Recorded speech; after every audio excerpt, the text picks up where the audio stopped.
했고 오늘 등비수열 좀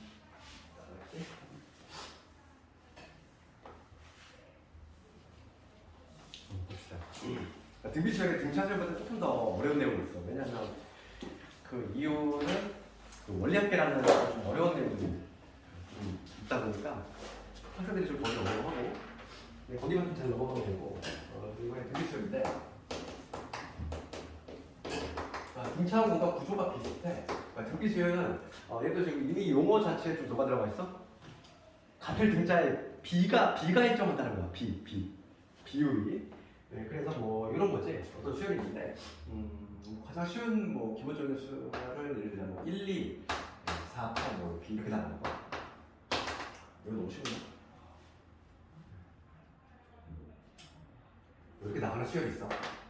그럼 얘가 이제 첫째 하게 될 것이고, 얘가 두 번째 하게 될 것이고, 얘가 세 번째 한 이런 식으로 항번호가 붙을 텐데, 그럼 이러한 수열의 특징은 뭐냐면 여기 곱하기 2가 되겠지. 곱하기 2. 그지? 이렇게 모든 항이 다 곱하기 2가 되고 있어. 그랬을 때 요 일정어서 곱해지는 얘를 뭐라고 하냐면 공통의 B. 2가 곱해지고 있지. 그러니까 얘를 뭐라고 하냐면 공비라고 해.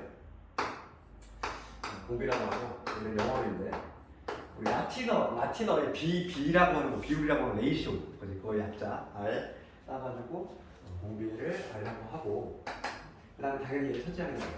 그럼 우리가 이제 등비수열에 있는데 마찬가지로 일반항을 한번 연구를 해보는 건데 봅시다. 첫째 항은 당연히 그냥 첫째 항을 A라고 잡으면 A가 될 것이고 두 번째 항은 2라고 하는 거지. 2라고 하는 게 어떻게 탄생되냐면 첫째 항에다가 공비를 한 번 곱해서 튀어나온 거지. 첫째 항에다가 공비를 한 번 곱해서 튀어나온 게 바로 두 번째 항이고 그럼 세 번째 항은 마찬가지로 4라고 하는 건 어떻게 되냐면 1 곱하기 2 곱하기 2지. 그러니까 1에다가 공비를 몇 번? 공비를 두 번 곱해서 튀어나온 게 4더라. 그래서 첫째 항에다가 공비를 두 번 곱해서 튀어나온 거지. 그럼 내가 지금 유도할 거는 뭐냐면 n번째 항, 일반 항은 n번째 항을 찾을 거니까 이 n번째 항은 추론이 가능하다는 거야. 이 항이 공비 한 번, 3항이 공비 두 번이면 n번째 항은 첫째 항에다가 공비를 몇 번? n 마이너스 1번 곱하면 되겠구나.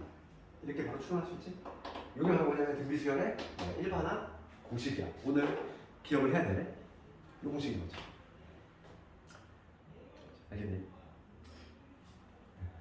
이게 바로 등비수열의 일반항 공식이고 등비수열도 마찬가지로 뭐가 있냐면 뭐 등차 중앙 이런 것도 있고 내가 점화식이라는 것도 얘기하지 않았니? 점화식 경우는 점화식이라고 하는 거 용어 얘기 안 했던 거? 나도 기억이 안 나지? 하도 그래가지고 그 점화식이라고 하는 건 뭐냐면 얘기했는지 모르겠는데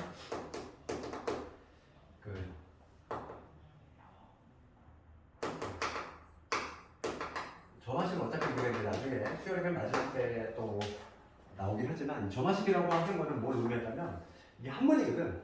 점점 할 때 점자에다가 되는 한자야. 그러니까 점점점 어떻게 되어가느냐 이 얘기인데 우리가 이게 얘를 해석하면 정의는 뭐냐면 이웃타는 타의 관계식 이렇게 생각해. 이웃타는 하나 사이의 관계식이지. 얘를 이제 점화식이라고 하는데 우리가 지난 시간에 등차수열을 배웠단 말이지. 그 등차수열의 점화식은 뭐냐면 등차수열의 점화식은 이런 게 등차수열 점화식이야.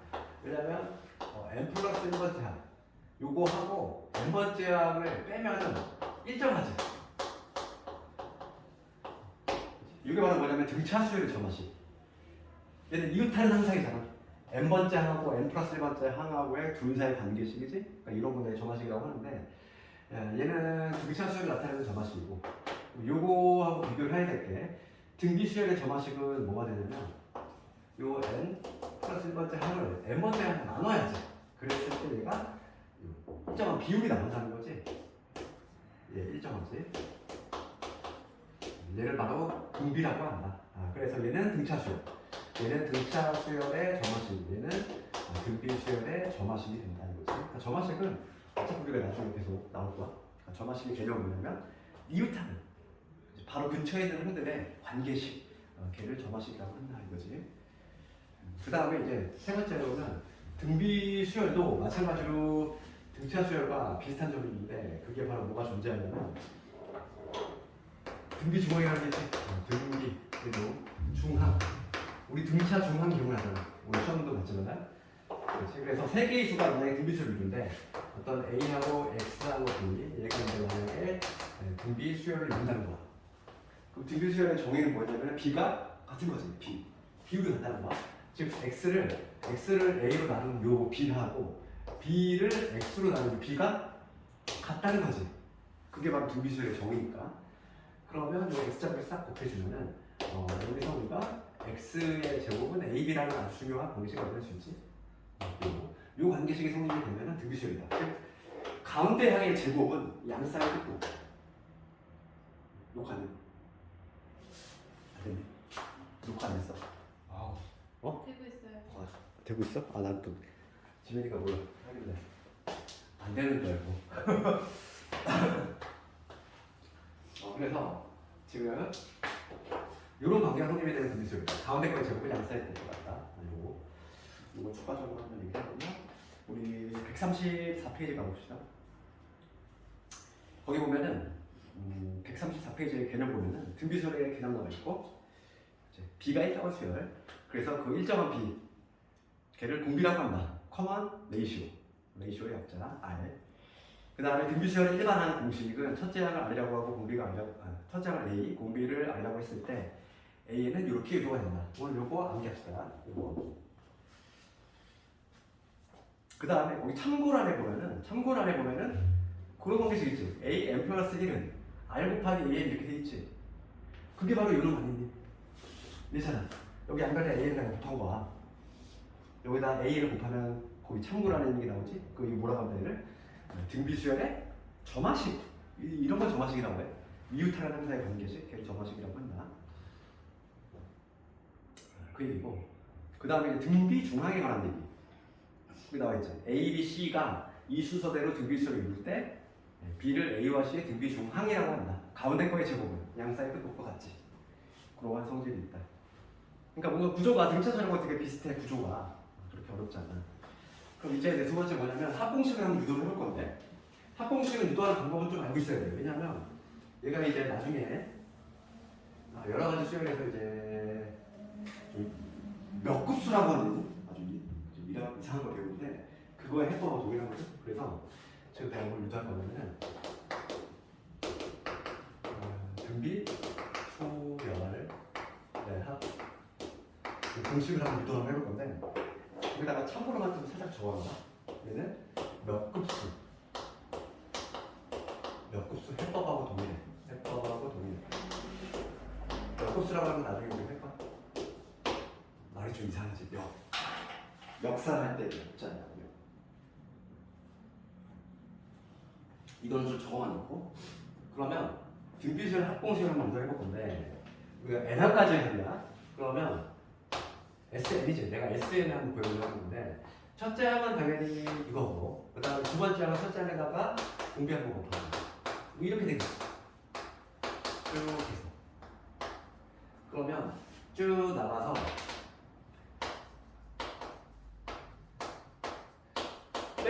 맨 마지막 n번째 항은 뭐가 되냐면 첫째 항에다가 공비를 몇 번? n 마이너스 1번 곱해주면 되지. 이게 바로 n번째 항입니다. 그래서 우리가 등비수열 합공식을 유도하는 방법은 거기다가 이거 좀 적어놔. 이거는 이렇게 풀어. S-RS 얘를 기억해야 돼. S-RS 그러면 봐. 이게 지금 S잖아. N항까지. 그러니까 뭐냐면 요거에다가 공비 R을 곱해서 한 칸 밀려서 볼게.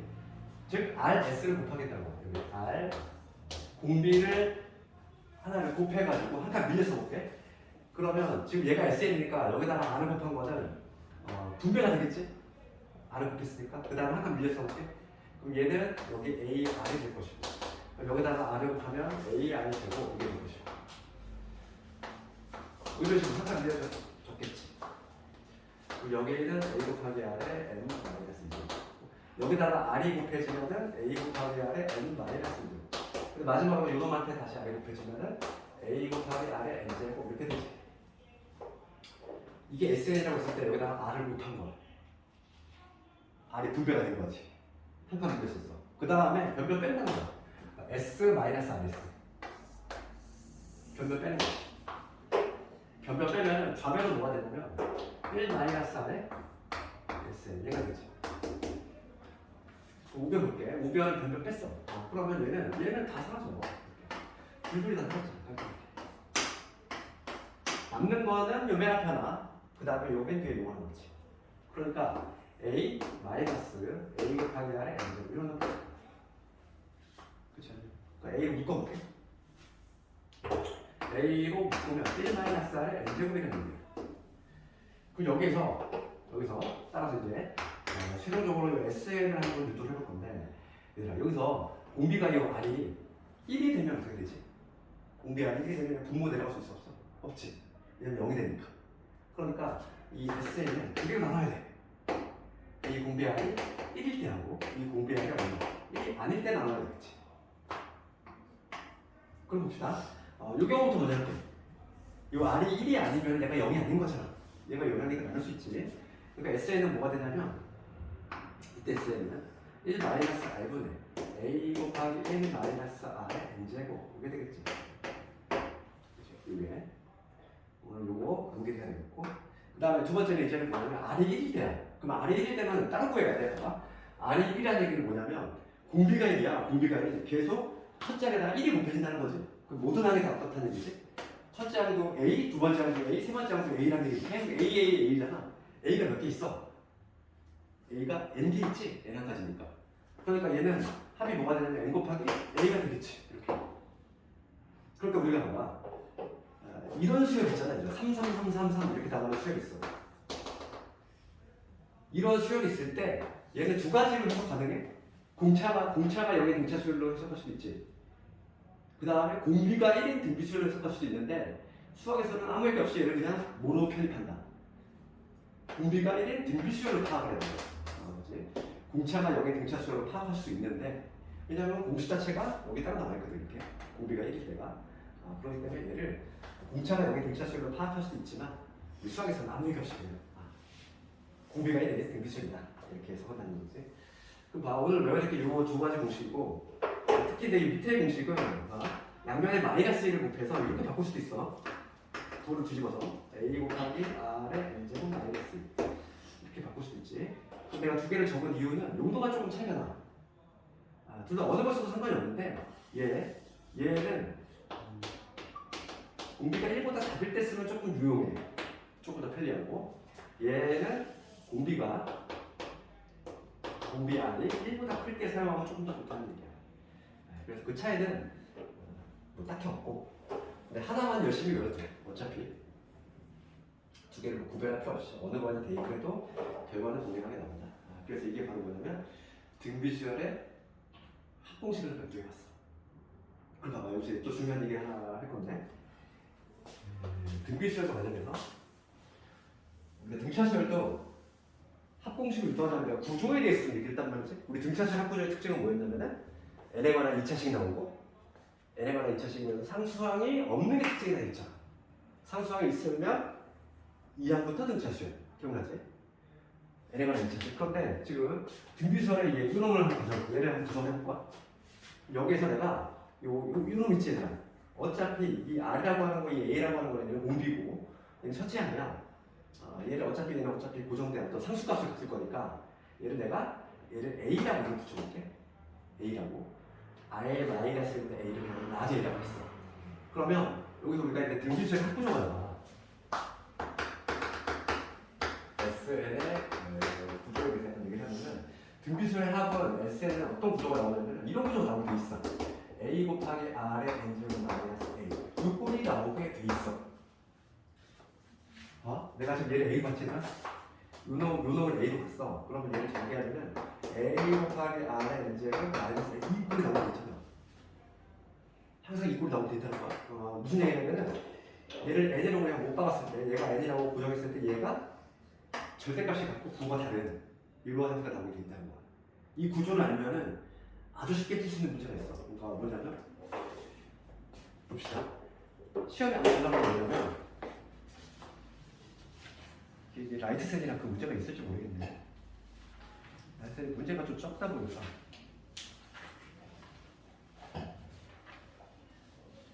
가끔 뭐 반드시 있어야 되는 문제가 없는 경우가 많아서 1081번을 볼까? 봐봐. 우리 등비수열의 합구조가 이렇게 된다는 거야. 내신에 정말 많이 나오는 문제가 몇 번이냐면 1082번에 그렇게 쳐야 되는데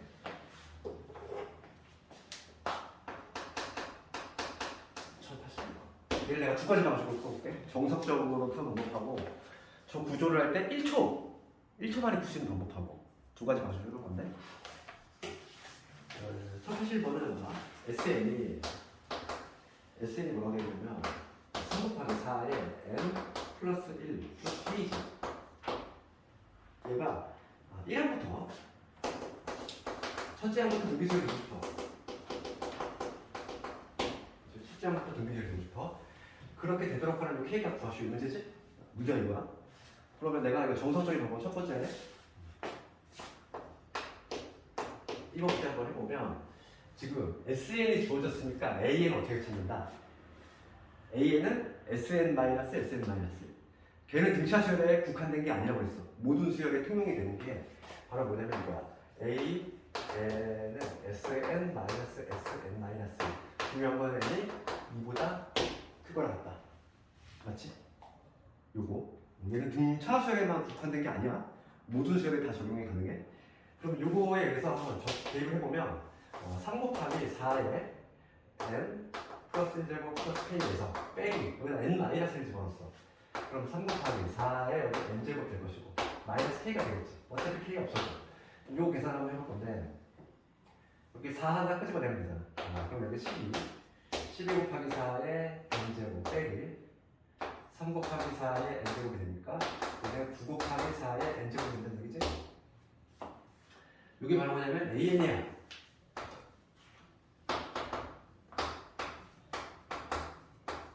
그치?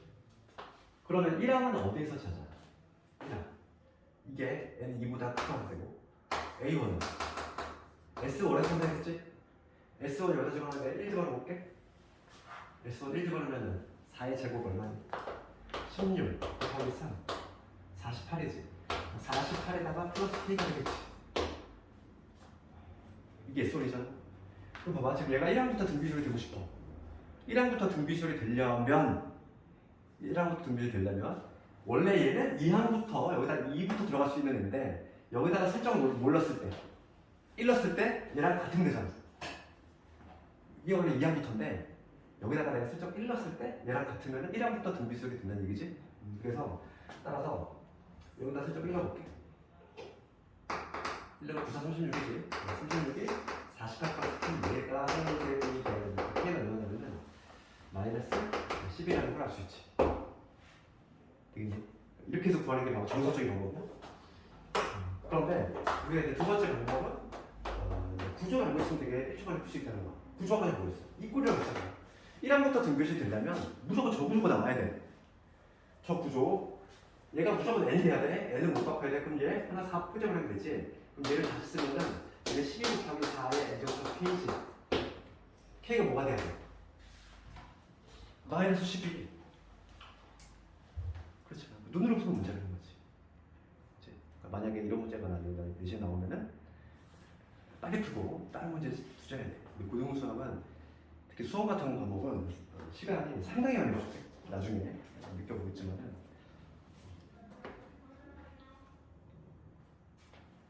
요즘은 좀 미쳤나 봐. 학교 시험이. 그러니까 1학기 때 특히 성남고 문제가 난 아직도 기억이 나는데 이번 성남고 1학기 때 시험이 올 객관식인데도 불구하고 반에서 1대 간 학생이 고등학교에서 1대 간 학생이 한 문제가 아니라 한 페이지를 못 풀었어.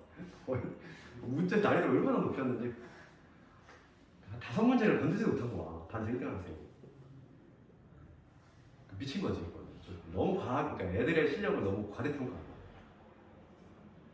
올해 나중에 한번 너희들 그 내년에 겨울 지나면은 실전 이제 반 시작하잖아. 그럴 때 올해 성남 1학기 중간고사 기출문제 보잖아. 기겁을 할 거야. 나도 놀랬어. 딱 문제를 보면은 주관식이 한 문제도 없으니까 너무 좋다 이렇게 했다가 학생들이 이렇게 생각했다가 시험 끝날 때는 그냥 다 울고 나왔어. 너무 문제가 뻑뻑하니까 시간이 생각보다 많이 부족해. 내신은 시간만 있어. 그래서 요 구조를 좀 알고 있고 분비수열의 구조는 이렇게 된다. 항상 요 구조가 나오게 돼 있어요. 얘를 못 박아야 돼. 얘를 n으로 딱 고정을 했을 때 얘가 부호가 사용된다 이거. 그럼 딱 보자마자 풀 수 있지. 그러니까 이거만 되면 얘가 K가 아닌가? 두 번째 부호는 구조로 푼다 이거지. K가 마이너스 C 이렇게 한 방에 풀 수 있다.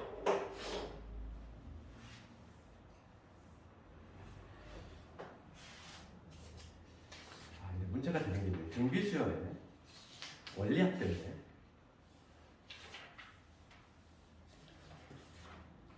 우리 136페이지 정도 볼까? 136페이지 원리학계라고. 이거에 원리학계는 옛날에 있잖아요. 옛날에는 수능에도 나오고 내신에도 나오고 했었던 부분인데 이게 수능에 사라진 지가 10년이 넘었어.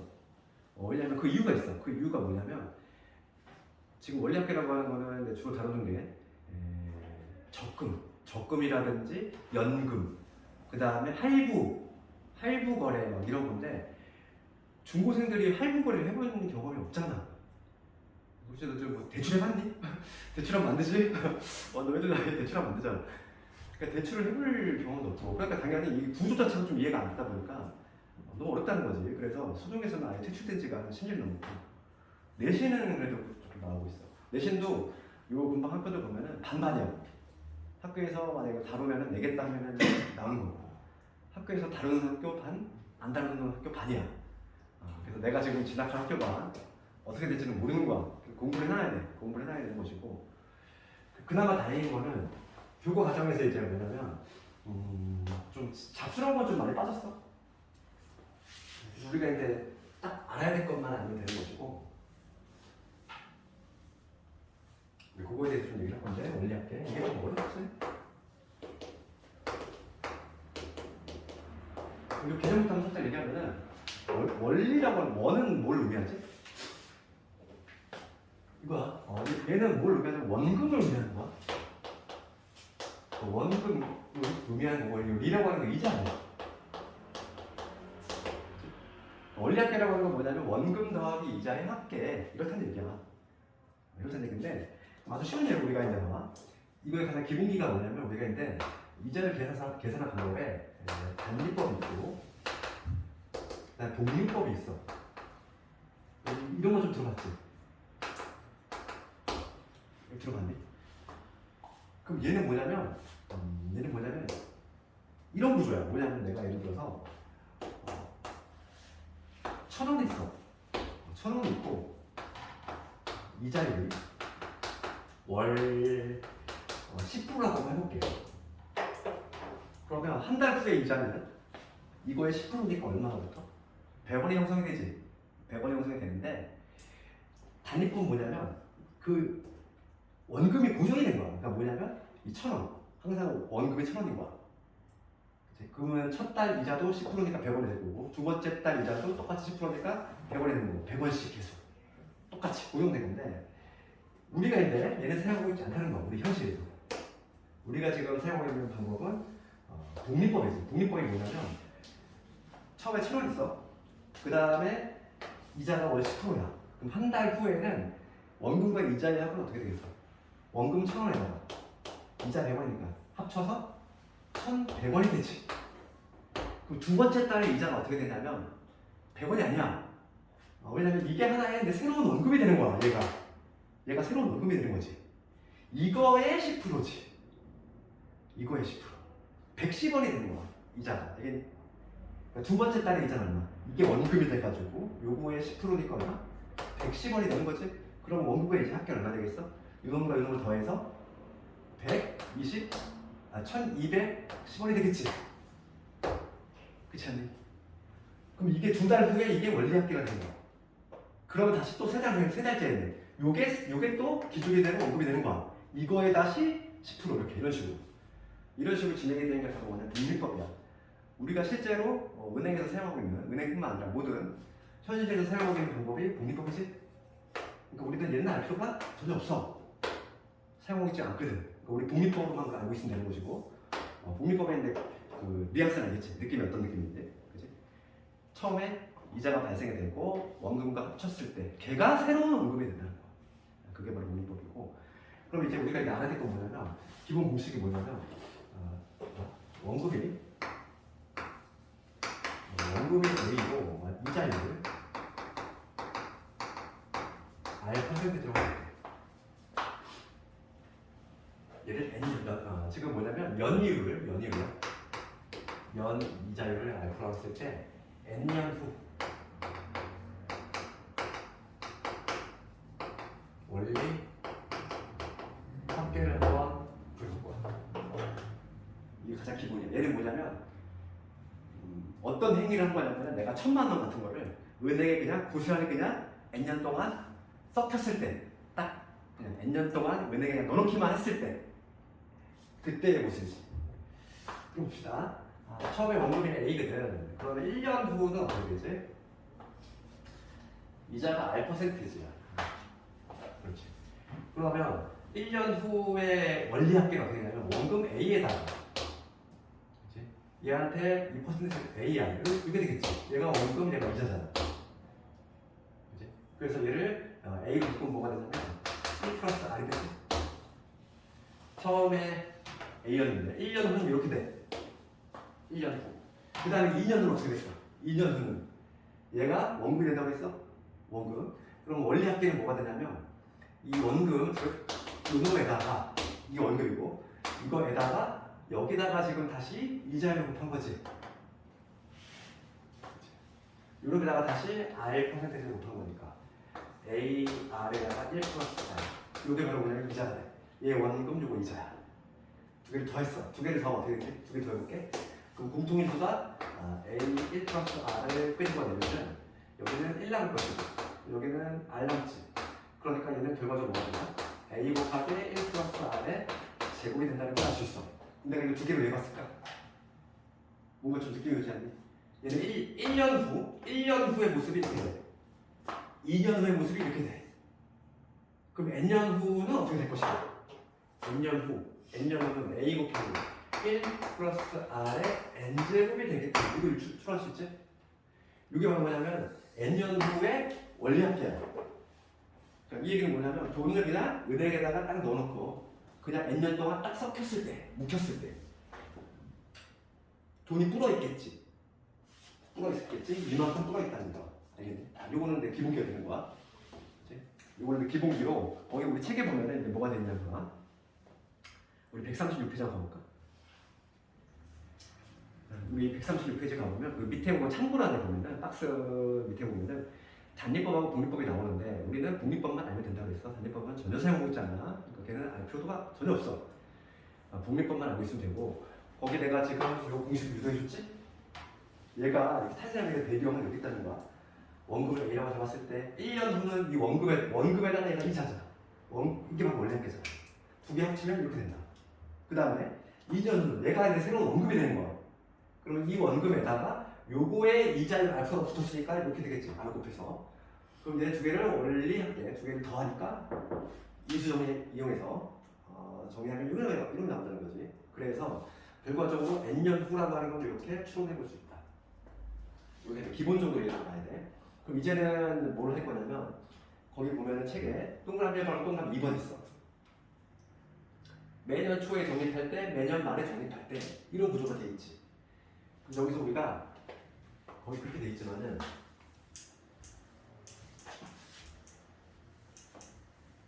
이거는 이 용어는 좀 중요한 게 아닌데 매년 초에 내는 걸 얘 뭐라고 하냐면 비수분이라고 해요. 이거의 가장 대표적인 애가 적금이에요. 여기 숫자라고 하는 건 머리 숫자야. 머리 숫자. 그러니까 매달 초라든지 매월 초에 내는 거. 그럼 우리가 뭐야? 여기 적금 안 해봤지? 적금. 적금 해봤니? 초등학교 때만 적금도 하고 하는데 우리가 적금의 구조가 어떻게 되냐면 적금의 구조를 좀 이해해야 돼. 이 기수구라고 이 비교할 때 뭐냐면 기말부라는 게 있어. 기말부의 가장 대표적인 애가 뭐냐면 할부야. 할부라든지 연금. 그런데 요 기말고는 시험에 거의 안 나오고 있어요. 아예 내신에서는 나오는 건 얘밖에 없어. 그거지. 그래도 비교를 좀 해야 되니까 구조는 좀 차이가 나겠죠. 그러니까 기수부는 뭐냐면 적금은 우리가 이렇게 돼. 내가 그 12번에 걸쳐서 12년 동안에 적금을 부를 거야. 그럼 내가 은행 가서 어떻게 하면 되냐면 저 적금을 드리겠습니다 하면서 첫 적금을 내가 내고 시작을 해야 돼. 12번을 내가 저축할 거야. 그러면은 어떤 식으로 하냐면 이런 식으로 하는 거지. 항상 우리가 원리학의 문제는 짝대기를 그려야 돼. 10번을 해볼게.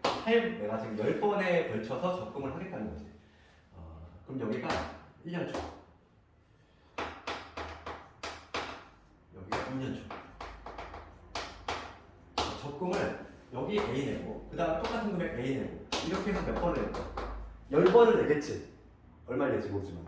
그럼 마지막 여기 10년. 10년 초에 마지막 적금 A를 내겠지. 그렇지? 마지막 적금을 10번에 걸쳐 냈어 내가. 그럼 다음에 우리가 적금은 언제 타냐면은 마지막 적금을 딱 내자마자 돈을 확 받느냐 그게 아니야. 적금의 구조가 어떻게 되냐면 내가 마지막 적금을 내잖아 얘들아. 그 다음에 얘가 1년 동안 묵혀서 만기를 채운 다음에 딱 요때 타. 적금을 타는 시기가 언제냐면 이게 바로 10년 말이 되겠지. 마지막 적금을 낸 다음에 1년 기다렸다가 탄단 말이야. 요때 적금을 총 금액을 탄단 말이야. 이게 구조가 이렇게 돼. 그렇지만은 이 기말고는 뭐냐면 할부인데 봐봐. 할부의 구조가 어떻게 되냐면 할부의 구조는 좀 달라. 할부는 내가 물건을 산다고 생각해봐 일단. 물건을 사는데 내가 10개월 할부로 샀어. 그럼 이때 내가 물건을 사는 시기야. 너희들 물건을 사봤는지 모르겠지만 카드로 물건을 살 때는 내 돈이 한 푼도 안 들어가. 카드로 살 때. 너희들 부모님 뭐 카드로 뭐 할부 살 때 봤을 거 아니니. 물건을 살 때만큼은 돈이 한 푼도 안 들어. 그럼 첫 청구가 언제 나오니? 한 달 지난 다음에 카드값 청구 들어오지. 할부금. 그러니까 지금 뭐냐면 여기가 1년 초라고 했을 때 1년 말 이때부터 이제 청구가 들어와. 얘들 구조가. 두 번째 2년 말. 여기도 2년 말이 되겠지. 여기도 A. 뭐 이런 식으로 들어오겠지. 만약에 내가 10개월 할부로 물건을 샀어. 그러면 맨 마지막에 마지막 할부금을 딱 A1 내지. 그러면서 이제 거래 끝인 거야. 끝이잖아. 딱 마지막 할부금을 낼 수가 끝이지. 구조가 이렇게 돼. 구조가 좀 달라. 적금 구조하고 할부금이라든지 연금의 구조가 다르다는 거야. 그럼 이게 두 개를 나눈 이유는 뭘까? 나눈 이유는 뭐냐면 봐봐. 첫 번째 거부터 볼게. 첫 번째 거기 막 공식처럼 나와 있는 거 그걸 유도 한번 해볼 텐데 왜 이게 이렇게 나오냐면은 지금 봅시다. 내가 지금 10번에 걸쳐서 A1을 계속 냈지 얘들아. 그러면 여기 똑같이 내가 A1씩을 10번에 걸쳐서 냈는데 걔를 내가 돈을 언제 받냐면 요 시점에 돈을 받지. 요 시점. 그러면 이 10번에 나눠서 냈던 돈들은 같은 돈이 같은 돈이 아니야. 우리 돈은 액이라고 생각하면 돼. 액이 뭐냐면 스스로 커 알아서. 그럼 이때 냈던 A는 클래스가 얘랑 완전히 다르지. 얘는 1년밖에 안 큰 애고 얘는 무려 10년을 큰 애야.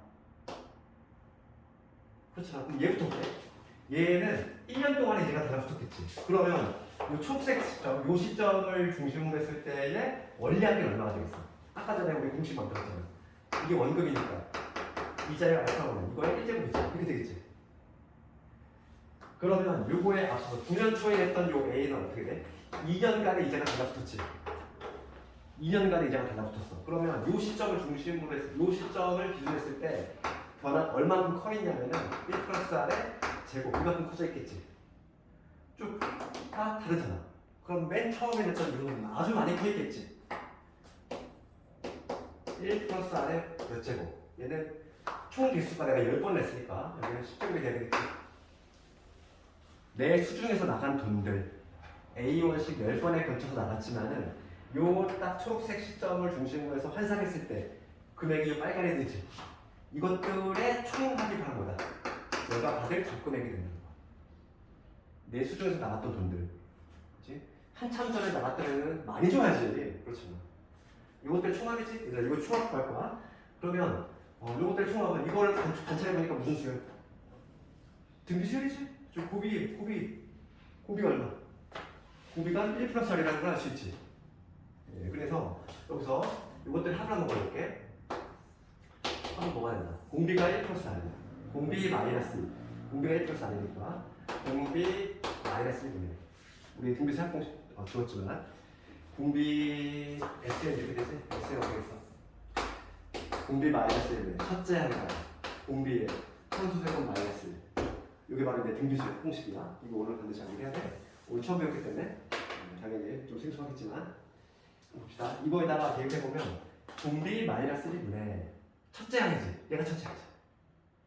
첫째 항 A 곱하기 1 플러스 R 얘가 첫째 항이고 그 다음에 공비 1 플러스 R 이거의 항수 제곱 항수가 10개야. 빼기 1 이렇게 되겠지.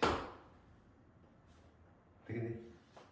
그래서 거기 보면은 좀 봅시다. 공식이 나와 있잖아. 거기 1번 봐봐. 1번에 뭐라고 되겠냐면은 매년 초에 적립할 때, 즉 적금을 얘기해. 적금은 공식이 어떻게 된다. 얘를 공식을 차례적으로 외우면 안 돼, 얘들아. 이거 그냥 변형 관하기 때문에 이 원량계 문제는 하는 방식을 알고 있어야 돼. 공식이 딴짤 외웠다 소용이 없어. 그냥 그대로 나오는 게 아니기 때문에. 그래서 항상 이 짝대기 갖고서 문제에 따라서 맞춰서 하는 거야. 그래서 이렇게 공식을 만들 수 있다 이거고. 그 다음 매년 말에 적립할 때 되어 있는데 그럼 얘는 뭔가 좀 공식이 다르지? 매년 말할 때는? 왜 그럴까? 이거 볼게. 얘도 볼게. 얘도 공식을 만들어 볼 건데 얘도 마찬가지로 지금 A월씩 몇 번 냈어? 10번을 냈지? 10번을 냈는데 차이점이 있다면 얘는 거리 종료 시점이 이 시점이야. 맨 마지막 할부를 딱 내면서 거리 끝! 이러잖아. 그러면 봅시다. 여기가 9년 말이 될 거고 여기가 10년 말이 되겠지. 이때 마지막 거였고 그다음 9년 말에 마찬가지로 또 A를 낼 건데 내가 지금 이 초록색 시점 이 시점을 중심으로 해서 내가 냈던 것들을 다 합칠 거야. 그럼 얘는 1년치 이자가 달라붙으니까 이 놈이 될 것이고 그 앞에 거는 1 플러스 R의 제곱이 되는 거죠. 그럼 맨 처음에 했던 얘는 마찬가지로 돈이 커 있을 텐데 1 플러스 R에 얼마 아니면 이 합쳐서 이게 10개가 돼야 돼. 여기 9제곱이 돼야 되지. 얘까지 합쳐야 되니까. 얘가 1부터 9까지 10개씩 돼야지. 요 A까지. 그럼 요것들의 총합이 바로 이게 바로 뭐냐면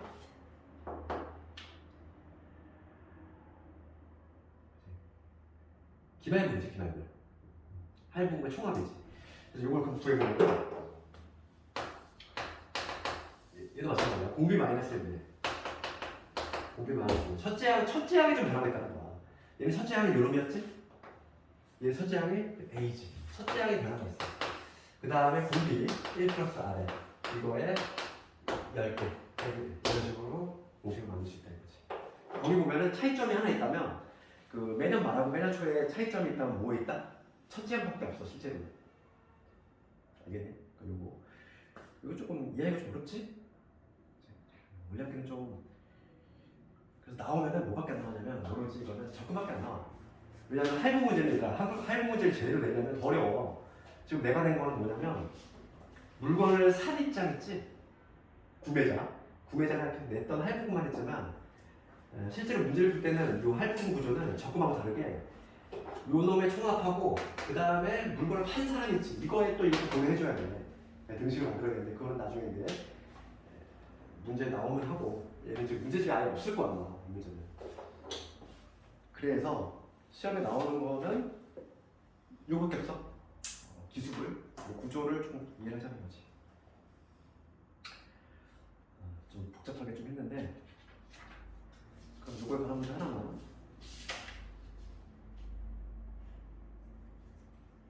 예를 들어서 유형 뒤를 먼저 한번 볼게. 뒤에 원래한테 유형 11번에 1081번 볼게. 태연이의 미역으로.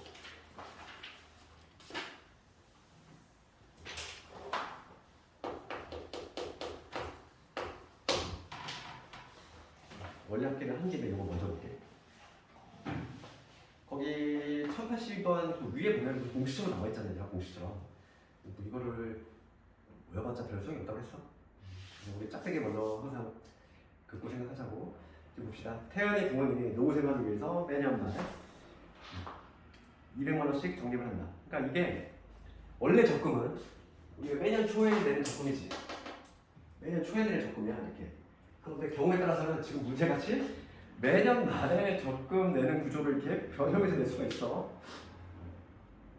그러니까 원래 정석적인 문제는 1083번이잖아. 그러니까 이게 원래 기말부는 할부가 원래 대표적인 문제야. 근데 할부를 왜 못 내냐면 내가 말했잖아 아까 전에 물건을 산 사람하고 팔 사람 그거 가지고 등식을 이용해야 되는데 그게 어려워. 너무 어려워해. 그래서 불가피하게 교과서를 바뀌면서 적금은 원래 매달 말에 내는 게 없거든.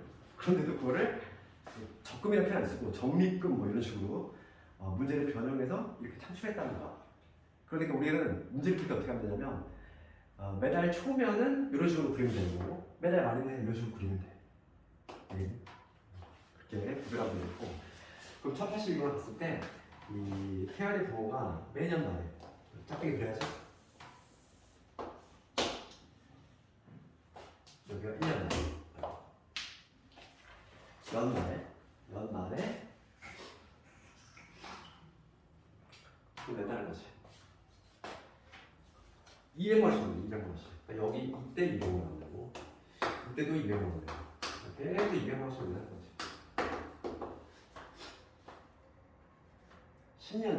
10년째만 10번을 낸다는 거야. 10번. 그럼 맨 마지막 여기 말이 되는 거니까 여기 마지막 200만 원 되겠지. 그러면 지금 문제가 뭐냐면 이거에 적립금에 합을 구하실 거. 그러니까 이것들의 수반을 구하라 이거. 그럼 여기가 1년 말이고 여기가 2년 말이지. 여기가 10년 말이잖아. 이렇게 10번에 걸쳐서 낸 거야. 그랬을 때 딱 이 시점을 중심으로 했을 때 내가 냈던 돈들이 다 어떻게 변화가 있는지. 예를 들면 200이에요.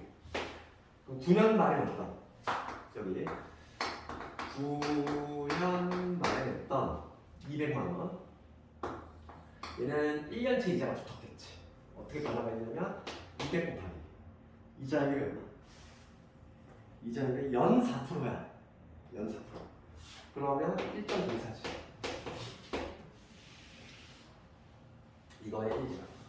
이런 식으로 쭉 가지. 그러면 맨 처음에 했던 요 200은 어떻게 되지? 200이다. 1.04. 항수가 전체 몇 개? 10개가 나와야 된다. 얘는 9제곱. 이것들의 총합이다. 총합. 이걸 합을 구해볼게. 그럼 합 어떻게 된다? 공비가 1.04지. 공비 1.04. 공비 1.04. 공비 빼기 1이네. 첫째 항 200. 첫째 항 200. 그 다음에 공비 1.04. 이거에 항수 제곱이야. 항수 몇 개? 이렇게. 10제곱. 요거 계산하는 얘기야. 그런데 거기 보면 1.04 10제곱을 얼마로 계산하래? 1.48로 계산하시오. 얘가 얼마다? 1.48이다. 일단 여기지. 계산할 수 있지. 계산하면 얘 대신 1.48 적어놓으면 되겠어. 그럼 답이 2,400. 이런 식으로 나오는 거지. 그래서 오늘 저는 정규 시험에 그 문제는 많이 못 봤는데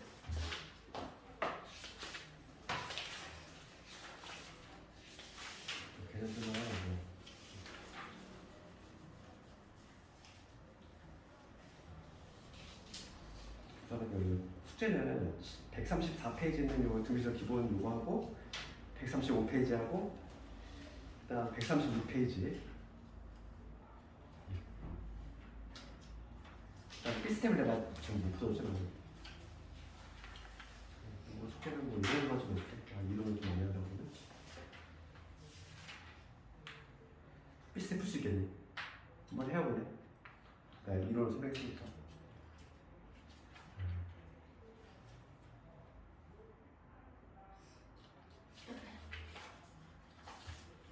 그러면 딱 그 142페이지까지만 해봅시다. 이거 어차피 다음 주에 내신이야. 다음 주부터. 그러니까 내신이 끝날 때까지니까 다음 시간에 우리가 이제 내신 끝나자마자 수요일에 합 해야 되고 그 다음에 이제 수요일에 합 끝나면 거의 끝난 거거든 수요일이. 그 다음에 이제 수학상가 조금 심하게 들어간다고 했죠.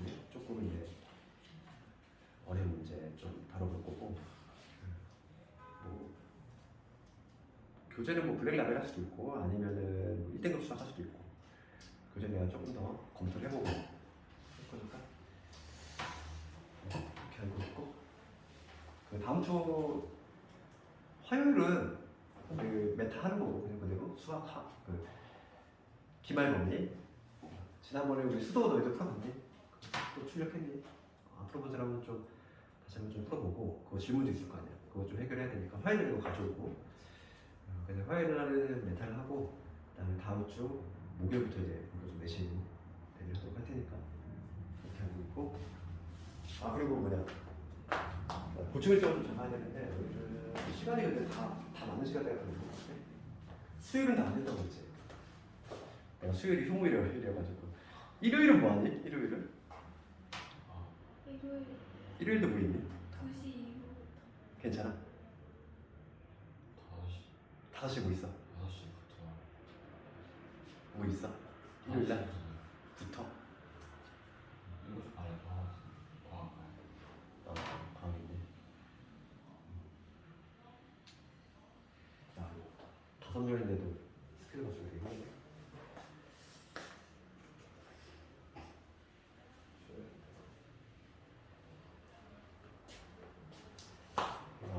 좀 더 고민해봐야겠네.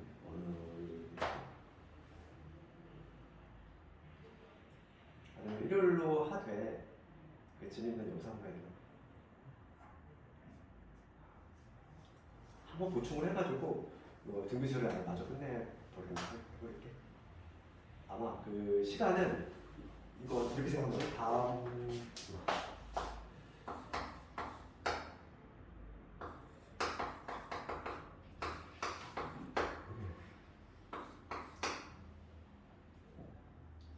일요일 4시 반이면 가능하니? 네. 가능하니? 우선 내가 단톡방에 또 올려놓을게. 다음 주 그러니까 이번 주는 다음 주니까 언제 보자. 날짜가